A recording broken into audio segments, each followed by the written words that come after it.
आगे बढ़ते हैं। आज के दौर में डायबिटीज होना कोई बड़ी बात नहीं है। खराब लाइफस्टाइल और अनहेल्दी डाइट से डायबिटीज की समस्या हो सकती है। दरअसल जब ब्लड में शुगर का लेवल बढ़ जाता है तो डायबिटीज जैसी समस्या उत्पन्न होती है। ऐसे में शरीर इंसुलिन का निर्माण नहीं कर पाता और अगर समय रहते इसे कंट्रोल ना किया जाए तो हार्ट और किडनी के लिए एक गंभीर बीमारी का कारण बन सकता है।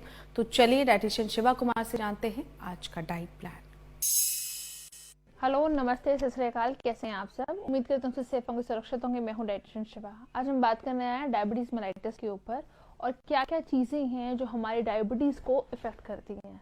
बहुत इजी है इंटरमिटेंट फास्टिंग कर लेना कि सुबह खाना कम कर देते हैं या टाइमिंग अपना चेंज कर देते हैं और रात का टाइमिंग है जो चेंज कर देते हैं। या उससे भी ईजी है कि इंटरमिटेंट फास्टिंग है तो चलो डिटॉक्स वाटर से ज़्यादा पी लेते हैं, बॉडी का एटलीस्ट BMR है जो हायर हो जाएगा। बट जो हम नहीं समझते हैं वो ये कि पेशेंट्स जो अपना एकदम से क्रैश डाइट्स हैं जो करते हैं या इतनी इंटरमिटेंट फास्टिंग करते हैं, उसका बॉडी पे इम्प्लीकेशन क्या आता है?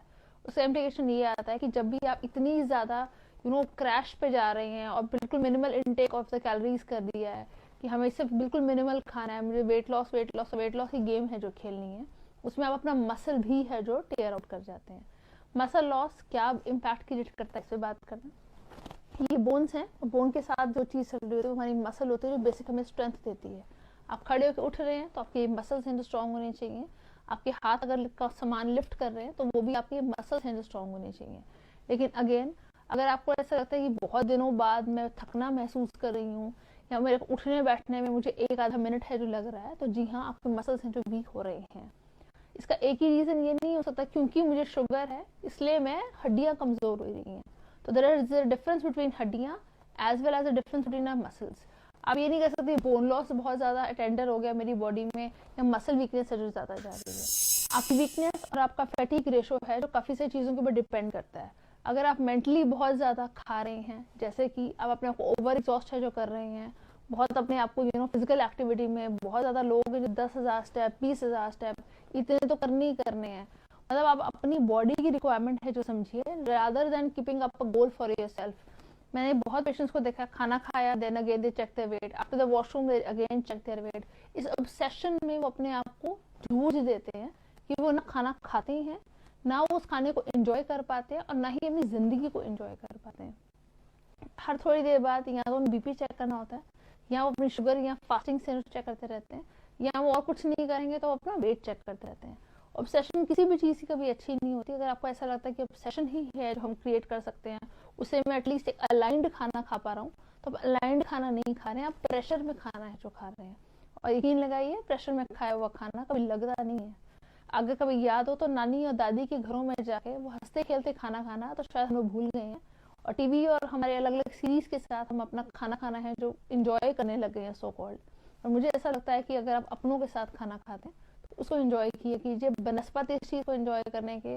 कि सिर्फ आप अपने वो स्क्रीन के आगे रख के खाना खा गए और शायद कई बार हमें ये भी नहीं पता चलता कि हम कितनी चपाती है जो खा गए। इतना एब्सेंट माइंड होके आप अपना खाना अगर खा रहे हैं तो ना तो आपकी बॉडी का इंसुलिन सेंसिटिविटी रेशो है जो हायर होगा, बॉडी की इंसुलिन रेजिस्टेंट है जो हायर हो जाती है। जैसे कि आपका क्योंकि मसल लॉस है जो हायर हो रहा है तो आपकी बॉडी की टेंडेंसी है जो हायर हो जाएगी और इंसुलिन रेजिस्टेंट हो जाएगी बॉडी। काफ़ी टाइम बाद जब बॉडी उस चीज़ को भी अडेप्ट कर जाएगी तो आपके जितने भी शुगर लेवल्स हैं आपकी हमेशा consistent even with medicine higher ही हैं जो आने वाले हैं। तो काफ़ी सारे लोग इस पर भी गिव अप कर देते हैं कि अगर तो शुगर तो ज़्यादा आई रही है तो दवाई ही क्यों है जो खानी है। अगर बेसिक मेडिसिन आप बॉडी में नहीं ले रहे हैं तो उसका इम्पैक्ट क्या आएगा उस पर बात कर लेते हैं। क्योंकि मेडिसिन के तो मैं खुद ही बहुत बड़ी MD डॉक्टर हूँ, मुझे लगता है मुझे किसी को जाना नहीं चाहिए। एक दवाई मैंने खिला दी थी और यही मैं खा रही हूँ, इससे मेरी बॉडी की इम्प्लीकेशन बहुत ठीक आती है। तो हम उसी ही दवाई को 5-5 6-6 साल प्रोलॉन्ग एक्टिविटी टाइम है जो खाते रहते हैं, उससे बॉडी में क्या वेरिएशंस आते हैं इस पे बात करते हैं। आपकी बॉडी अगर बहुत ज़्यादा शुगर वेरिएशन पे बहुत ज़्यादा चल रही है या काफ़ी प्रोलॉन्ग्ड है जो हो रही है तो आपकी लिवर पे इम्पैक्ट है जो आएगा ही आएगा, किडनी पे इम्पैक्ट आएगा, आपकी आईसाइट पे इम्पैक्ट आता है, प्लस आपकी इम्यूनिटी पे इम्पैक्ट आएगा ही आएगा। तो इन सब चीज़ों के साथ आपका शुगर का इम्पैक्ट रेशो है जो हाई हो जाता है।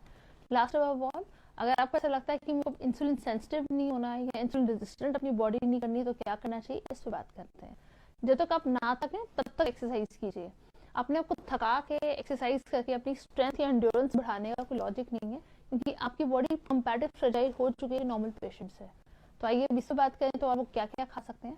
नॉर्मल खाना खा सकते हैं, नॉर्मल सब्जी हैं जो खाइए, लेकिन बहुत डीप फ्राइड सब्जियां मत खाइए, जंक फूड का रेशो मत खाइए, खाने को गर्म करके बारी बारी मत खाइए। ऐसे कोई भी चीज़ों खाने का कोई लॉजिक नहीं होता। एट द एंड यही कहना चाहूंगी कि खुश रहिए और खुश रह के खाना खाइए। ये सोच के खाना मत खाइए कि oh my God this is so much calories, मुझे ऐसे पतले रहना है, मुझे ये करना है, मुझे वो करना है, या मैं इंजेक्शन लगवा लूंगी इंसुलिन के, उसके बाद मैं खाना खाना शुरू हो जाऊंगी और then I am eligible to it everything. और किसी भी चीज़ को खा के उसके लिए आप अपने को सेल्फ पिनलाइज है जो कर रहे हैं, तो उसका कोई लॉजिक नहीं है। तो इसलिए ज़िंदगी को जिया कीजिए, खुश रहा कीजिए और दूसरों की भी मदद किया कीजिए।